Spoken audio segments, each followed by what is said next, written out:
Olá, este é o Poder Entrevista. Eu sou Guilherme Valtenberg e vou entrevistar a deputada federal eleita Daniele Cunha. Daniele tem 35 anos, é filiada à União Brasil e foi eleita pelo Rio de Janeiro para o seu primeiro mandato como deputada federal, com 75,8 mil votos. Ela é filha do ex-presidente da Câmara dos Deputados, Eduardo Cunha, e coautora do livro Tchau, Querida, sobre o impeachment de Dilma Rousseff. Deputada, obrigado pela entrevista. Guilherme, eu que agradeço a todos que estão nos dando oportunidade também, nos ouvindo, a você, e dizer que eu estou aqui à disposição, o bom debate é sempre bem-vindo, o esclarecimento das ideias, então que contem comigo. E agradeço também a todos os web espectadores que assistem a este programa. Essa entrevista está sendo gravada no estúdio do Poder 360 em Brasília, em 19 de outubro de 2022. E para ficar sempre bem informado, inscreva-se no canal do Poder 360, ative as notificações e não perca nenhuma informação relevante. E eu começo a entrevista perguntando, em 2018, a senhora não se elegeu a receber pouco mais de 15 mil votos. Nessa eleição, pouco mais de 75 mil votos. O que aconteceu de 2018 para 2022? Muita coisa aconteceu, né, Guilherme? Assim, tanto no cenário nacional, quanto no fortalecimento do nosso trabalho. Então, se a gente olhar o quadro, o momento em 2018, a gente vivia um momento extremamente tumultuado, onde inclusive surgiram muitos parlamentares na famosa onda da nova política, até muitos que não se reelegeram nesse momento. Então isso já foi um fator surpresa que de toda forma teria afetado o quadro. Além disso, eu sempre tive minha vida fora da política, foi minha primeira eleição, com meu pai longe, num momento tênue em que muitos tentaram imputar a ele muitas coisas. Eu diria que talvez tenha sido, temporalmente falando, o ápice do desgaste que tentaram infringir contra ele. Então, tudo isso acaba afetando. Você coloca uma eleição complicadíssima, no momento em que ser juiz era moda, era, né, aquele combate, a forma combativa até de fazer política. Então, você junta esses dois fatores e, sem sombra de dúvida, eu aprendi, amadureci muito, o agregamento da experiência também. Então, essa discrepância a gente consegue ver dessa forma. Consegui também construir nesse período um trabalho próprio, consegui enaltecer as bandeiras que eu acredito, que eu defendo. Então essa construção ela foi feita gradativamente. E quais são essas bandeiras e como a senhora pretende representar elas nesse teu mandato? Não, perfeito. Para mim, acima de tudo, eu sou crente, cristã, nascida e criada e grande defensora dos nossos valores cristãos. Então eu defendo isso antes de qualquer coisa porque nós sabemos a constante ameaça que a gente vive nas pautas que nos são caras. É importante até como mulher, são 91 parlamentares femininas. É a maior bancada feminina da história, foi, né? Teve um crescimento de 18% de 18 para cá. Então é muito importante até como mulher cristã se posicionar para que as nossas bandeiras sejam mantidas, a nossa integridade, vamos dizer assim, seja mantida em detrimento a constantes ameaças, constantes brigas ideológicas do outro lado. Então, acima de tudo, essa é a minha principal bandeira. Eu sou empreendedora, eu trabalhei muito fora da política, já trabalhei em empresas internacionais, já trabalhei gerenciando mais de 20 países simultaneamente, já fui CEO de fundo de investimento, trouxe fundo estrangeiro para o Brasil. Então, minha carreira ela foi uma carreira muito empreendedora. E eu consegui me tornar professora de empreendedorismo para classes mais baixas, para incentivar, orientar e ensinar a montar os pequenos negócios. Então isso para mim tem sido, além de ser uma pauta muito gratificante, enquanto pessoa, enquanto ser humano, é uma pauta que a gente vê que é muito carente, é necessário, e a gente vai vendo um efeito surgindo. Então eu diria que é uma luta importante, acho que precisa ser consagrado, empreendedorismo, sobretudo feminino. Então essa é uma bandeira que eu vou lutar bastante. E o perfil do Congresso também está mais à direita, né? Os tá bem mais à direita. E o que a gente pode esperar disso? Deve voltar a ideia da pauta dos costumes ou a gente deve ver um Congresso mais reformista? Ambas as coisas dialogam com a centro-direita. Eu acredito, também como grande defensora, na pauta dos costumes. Eu acho que, acima de tudo, nós temos uma maioria ampla, estatisticamente, não só no Congresso, mas da população brasileira. Então, isso é uma questão de posicionamento recorrente. Tentam tirar as pautas de costume mas não conseguem. É só importante que a defesa seja ampla. Eu acredito que essa será uma discussão recorrente, mas predominará. Então, acima de tudo, as pautas de costumes predominarão. E as reformas mais liberais no sentido de progresso mesmo, progresso do país, progresso da nação, reformas, sem sombra de dúvida. O teu pai, Eduardo Cunha, durante a presidência dele na Câmara, foi o algoz da ex-presidente Dilma Rousseff, dando início ao processo de impeachment, que vocês, inclusive, fizeram um livro a respeito. Ele tinha uma inspiração? Se meu pai tinha uma inspiração? Não. Se ele é uma inspiração para a senhora. Sem sombra de dúvida. Em que sentido? O meu pai, ele sempre foi eu sempre tive uma afinidade muito grande com ele, desde muito pequeno. Então, ele sempre foi uma inspiração para mim, não. Ele me educou, fui morar com ele muito cedo. Então, com 9 anos de idade, eu fui morar com ele. Então, ele me criou. E eu sempre olhei para ele como um grande exemplo, como uma grande inspiração, um exemplo de luta, um exemplo de garra, um exemplo de controle, de equilíbrio. Então, eu sempre tive a melhor das referências em casa. Então, para mim, é uma alegria, uma constante aula e, acima de tudo, me dá muito orgulho. Uhum. Colocando no espectro político o teu posicionamento, a senhora mencionou que é liberal e conservadora. Sim. Se define como de centro ou de direita? Centro-direita. Eu sou liberal. Eu sou liberal na economia, defendo sim. Eu considero o liberalismo na economia um progresso, mas, ao mesmo tempo, o conservadorismo dos nossos valores cristãos é uma grande defesa minha. Então, sem sombra de dúvida, centro no posicionamento liberalista e a direita nos posicionamentos de costume. E, na tua avaliação, quais as principais reformas que o país precisa aprovar nos próximos anos para deslanchar a economia? Nós temos, a gente vai falando, parece que é novidade, mas acabam sempre sendo as reformas recorrentes, né? Precisa ter uma reforma tributária, novamente, é muito importante. Acho que muitas coisas que tentaram ser discutidas nessa última legislatura ficaram para trás. Então, acabou que muitas outras pautas, vou chamar pautas de supetão, assim, mais pautas de momento acabaram atrapalhando. Muito importante fazer uma reforma, inclusive eleitoral. Nós falamos muito isso, discutimos muito isso. E, acima de tudo, além da nossa reforma tributária, tem que ter a reforma da Constituição. Nós temos uma Constituição nova, a qual valorizamos muito, mas eu acho que isso também é um palco para renovar, para dar uma oportunidade para que os entendimentos sejam adequados, né, ao momento, à realidade em que vivemos hoje. Sem sombra de dúvida. A senhora mencionou a reforma eleitoral. A senhora defende o distritão? Sim.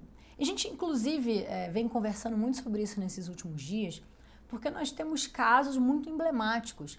Tem um caso do irmão do prefeito de Alagoas, do JHC, que o irmão dele fez mais de 90 mil votos, por exemplo, e não elegeu porque o partido não fez o coeficiente. E aí, ao mesmo tempo, a gente vai olhando partidos menores. No Rio de Janeiro, por exemplo, o deputado federal que entrou com menos votos, de 13 a 14 mil, 13 e pouquinho. Então, é muito importante que a gente olhe o distritão, porque fica realmente a lista. Foi mais votado, entrou. Então, você não tem essa questão de você fazer uma votação expressiva, como esse caso que eu citei, e não assumir. Você ter os partidos pequenos ali com uma nominata mais restrita e, ao mesmo tempo, você olha para quem tem a votação que é fruto de um trabalho significativo, ou seja, de uma renovação, mas assim que tem um objetivo ali. Então, eu realmente defendo para o progresso, eu sou a favor do distritão. E agora, no segundo turno, quem que a senhora defende para presidente? Bolsonaro. A senhora se considera bolsonarista? Eu me considero comungando dos mesmos valores que o Bolsonaro. Eu sei que a palavra bolsonarista, a forma como falo, muitos tentam tirar de contexto. Então, assim, o que é ser bolsonarista? As pessoas tentam imputar com radicalismo, que eu não acredito. As pautas que eu defendo... Perdão. À vontade.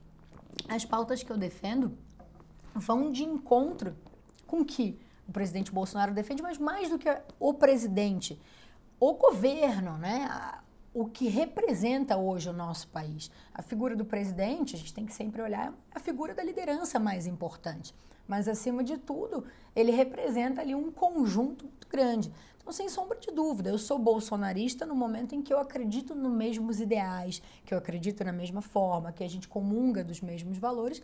E, acima de tudo, lógico, além de defender e crer no progresso do Bolsonaro, eu sou uma pessoa que não defende, sob hipótese alguma, o PT. Então, os dois lados pesam muito. E é curioso porque por muito tempo no Brasil não existia uma direita organizada. Exatamente. Com Jair Bolsonaro, ela passa a ter uma representação bastante grande e uma liderança inconteste. O bolsonarismo veio para ficar?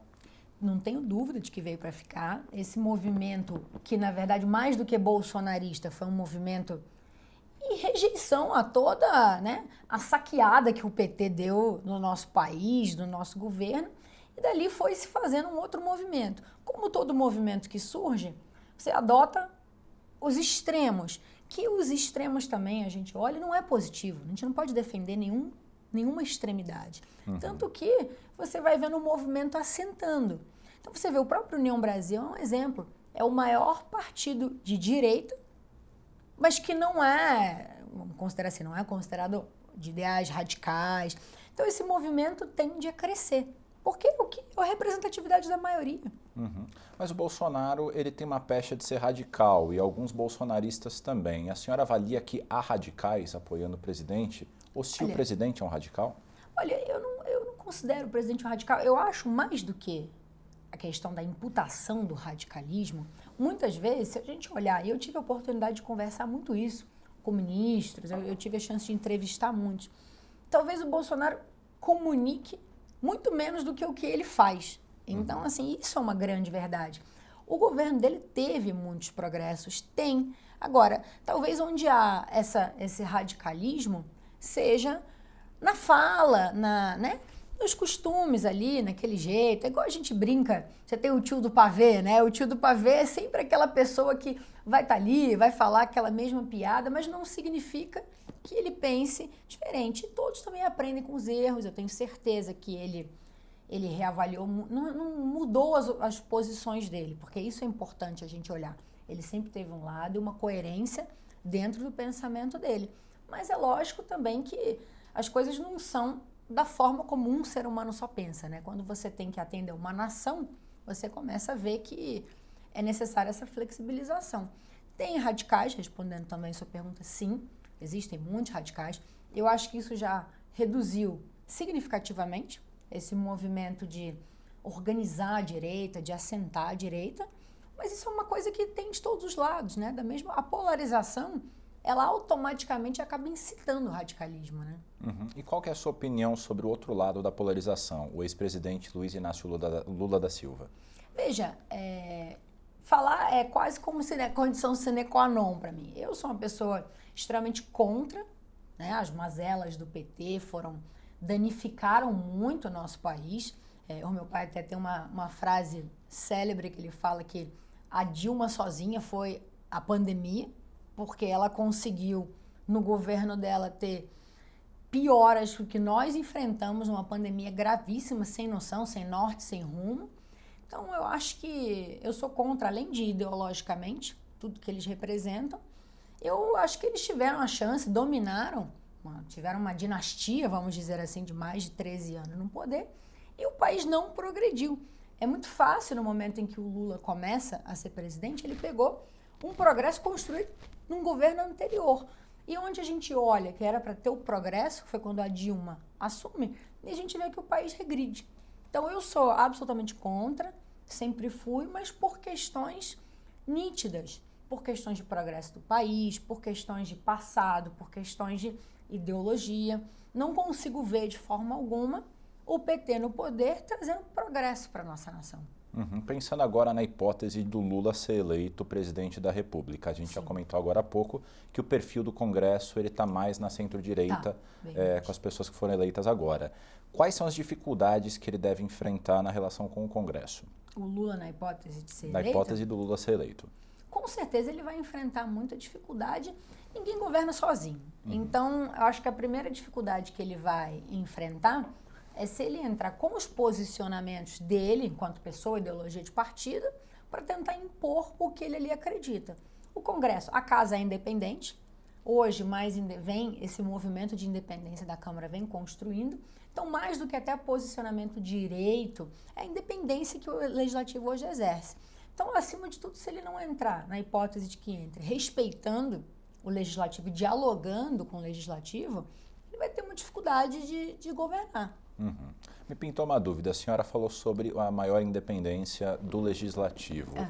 A senhora é favorável à discussão e à implementação do semipresidencialismo? Sim, eu acredito nesse modelo. Acho que ainda tem muita construção para fazer de um modo que realmente funcione, que não seja só um debate. Mas eu sou a favor, sim. Eu acredito que o país ele fica mais organizado dessa maneira. Os poderes que são equilíbrios, são para ser equilíbrios, né? Eles ficam mais designados e o país progride muito mais dessa forma, sem sombra de dúvida. Mas os poderes não estão muito harmônicos nos últimos tempos, né? A gente tem visto muita briga. Como resolver isso? Olha, eu acho que, acima de tudo, os poderes precisam se respeitar enquanto poderes, né? Enquanto instituições de poder.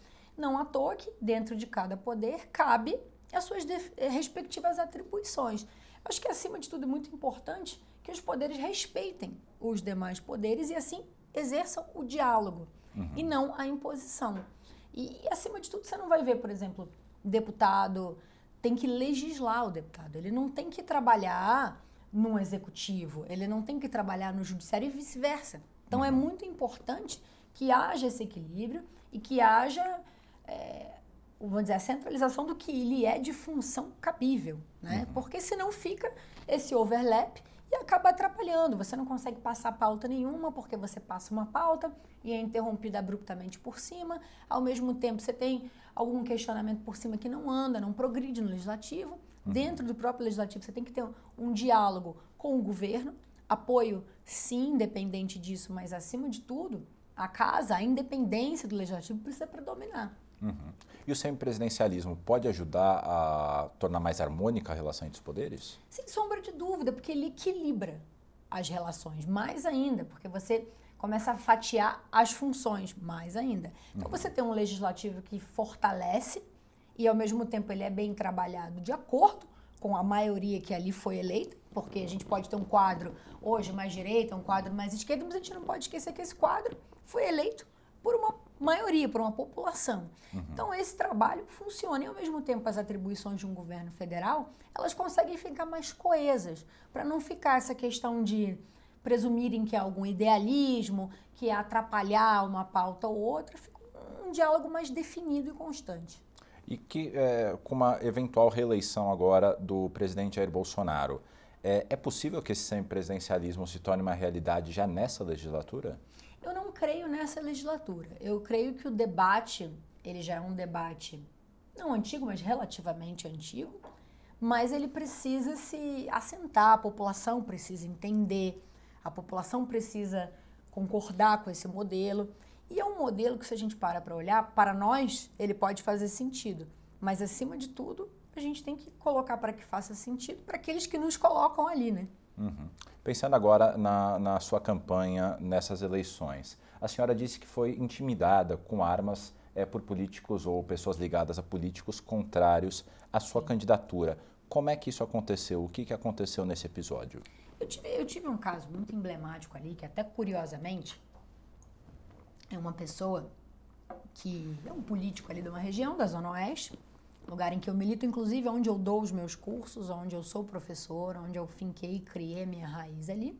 Uma pessoa que não teria entrado na política se não fosse o meu pai naquele momento. Então, tudo que meu pai fez de progresso ali para o bairro, ele acabou, enfim, vamos dizer assim, apadrinhando. E foi ali um momento ali muito tumultuado, porque eles não conseguiam entender o posicionamento, levavam as coisas para um lado muito pessoal e ali inflamou uma situação que dessa forma aconteceu. Eu estava num evento grande chamado Profetiza Rio, um evento evangélico, com grandes pregadores, com o governador, com a primeira-dama, com outros políticos ali, e tentaram intimidar a realização do evento. Ou seja, mais do que terem feito a mim, eles fizeram ao governador do estado, eles fizeram a todos que ali estavam, que foi num palco. Eu, no momento que eu estava ali, tentaram me intimidar para que eu não subisse no palco, sob a ameaça de que fechariam o evento, encerrariam o evento com mais de 5 mil pessoas, fácil ali, louvando, cultuando, grandes cantores, grandes pastores. E eu não me permiti ser intimidada. Fui convidada para o evento pelo governador, fiquei no palco ao lado do governador.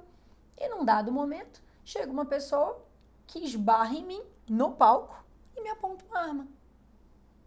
Literalmente. Do lado do governador. Tava uma fileira de cadeira, né? Tava uma candidata ao Senado, tava a primeira-dama, tava o governador, tava o hoje eleito deputado federal e eu. Ou seja, todo mundo num raio de nem 100 metros, entendeu? E a pessoa entrou no palco, eles tinham feito muitas ameaças de que interromperiam o evento, queriam desligar o som, ameaçaram os coordenadores do evento, com armas de fogo, inclusive. Só que uma coisa que a gente não permitiu que perdurasse. E aí chegaram no ponto de fazerem isso comigo, por tabela, com as autoridades do nosso estado, de uma maneira completamente perigosa e leviana. Então eu entrei com pedido de proteção, eu tive que registrar isso porque é uma questão até de segurança pessoal. Não posso permitir, que esse tipo de forma de trabalhar e de fazer política passe, porque a política ela é feita na política, ela não é feita na intimidação. E acima de tudo, eu não posso permitir isso enquanto ser humana, enquanto cidadã. Essa é uma agressão sem tamanho. É porque eu realmente consegui ali, eu não me permiti ser rendida pela situação, porque é perigoso para todos nós. Ninguém se sentiria bem com uma arma apontada para si. Não ainda mais num evento de autoridade, né? A senhora é favorável ao aumento nas possibilidades de porte de arma? Veja, eu como cristã, eu não tenho nada contra a arma enquanto defesa. Mas eu não sou uma pessoa cuja pauta é o foco de armas, entendeu? A arma na sua legítima defesa, com os seus devidos controles, mas eu, como mulher, como cristã, não considero essa a minha pauta de, digamos assim, prioridade. Perfeito. Está em curso uma negociação para haver uma fusão entre União Brasil e o PP. Sim. A senhora avalia que é uma boa solução para a União Brasil ou não? Olha, eu acredito, todas as soluções têm seus dois lados, né? Então, por exemplo, se você olhar para um partido enquanto municípios dentro de um estado, é mais complicado, porque você vai ter numa eventual fusão ou federação, porque eles não podem fazer uma fusão por lei, porque o União ele acabou de sair de uma fusão. Então, você tem um time aí de 5 anos, pelo menos. Mas a federação, ela acaba te amarrando da mesma forma. Você tem a eleição municipal daqui a 2 anos e você tem a próxima eleição daqui a 4, que corresponde à nossa eleição. Então, para o prefeito, é ruim, porque você tem que ter uma candidatura única entre a federação. Mas, ao mesmo tempo, enquanto bancada, uma bancada fortalecida, que comunga dos mesmos valores, eu não vejo isso como um problema para a União. Eu vejo os espaços sendo bem representados, de acordo com a performance de cada partido e de acordo com a relevância do que é melhor para o crescimento, né? O crescimento nosso, fortalecimento do União Brasil, o crescimento nos estados, nos municípios, isso que é o mais importante. A senhora vem de uma família com uma história política bastante relevante. Qual que é o teu sonho na política, pensando em cargos, presidência da Câmara ou eventualmente ser governadora, onde você se projeta? Olha, eu oficialmente na política eu acabei de começar, né? Então eu ainda tenho na minha cabeça muito para aprender e para almejar. Nós todos precisamos sonhar. Se a gente não tem objetivo na vida, a gente não chega a lugar nenhum. Meu maior objetivo hoje, na campanha eu presenciei isso, temos muitas vidas para ajudar, muitas. E as pessoas às vezes elas precisam de muito menos do que a gente acha. Aquela pessoa que mora num lugar com estrutura de barraco, não tem nem viga na sua casa, aquela pessoa que literalmente pisa na lama. Então, assim, hoje o meu sonho, não querendo ser demagógica, não é demagogia isso, é realmente poder conseguir transformar a vida dessas pessoas. Me considero mais encaixada no legislativo do que no executivo, talvez porque a nossa família nunca tenha vivido uma experiência de executivo e porque mais o meu estilo. Pode ser porque eu aprendi também muito em casa. Então, eu gostaria de progredir dentro do âmbito legislativo nesse primeiro momento. E progresso no âmbito legislativo não necessariamente significa você ser um presidente de casa. você cresce em comissões grandes, em relatorias para relevância do país. Então, hoje, meu momento de primeiro mandato é poder me consagrar, ter um trabalho de destaque e, ao mesmo tempo, fazer a minha contribuição para o meu Estado. Deputada, agora vamos fazer um jogo rápido. Eu vou falar sobre alguns temas e a senhora me responde brevemente qual que é a sua percepção sobre aquele assunto. Claro. Vamos lá? Claro. A senhora é a favor ou contra a flexibilização na lei que permite o aborto? Eu sou contra o aborto, quer dizer, eu sou contra o aborto em todas as instâncias possíveis. A senhora é a favor ou contra a legalização do uso medicinal da maconha? Eu sou contra o uso. E do uso recreativo? Recreativo, eu sou absolutamente contra. Medicinal, eu acho que ainda é uma questão de muito estudo. A senhora é a favor ou contra cotas para minorias nas universidades? Olha, eu acho que a cota, ela é representativa. Embora a gente vê que a cota ela não acaba preenchendo o que deveria. A senhora é a favor ou contra a privatização da Petrobras? Sou a favor. A senhora é a favor ou contra privatizar o Banco do Brasil e a Caixa Econômica Federal? Eu sou a favor de privatizações, é meu posicionamento em geral. A senhora é a favor ou contra as leis trabalhistas consolidadas na CLT? Sou a favor, mas acredito que precisam ser melhores colocadas, mas sou a favor de leis trabalhistas, sim. A senhora é a favor ou contra a reforma administrativa que torna mais fácil a demissão de servidores públicos? Sou a favor das reformas, mas não sou a favor de facilitar a demissão de nenhum servidor.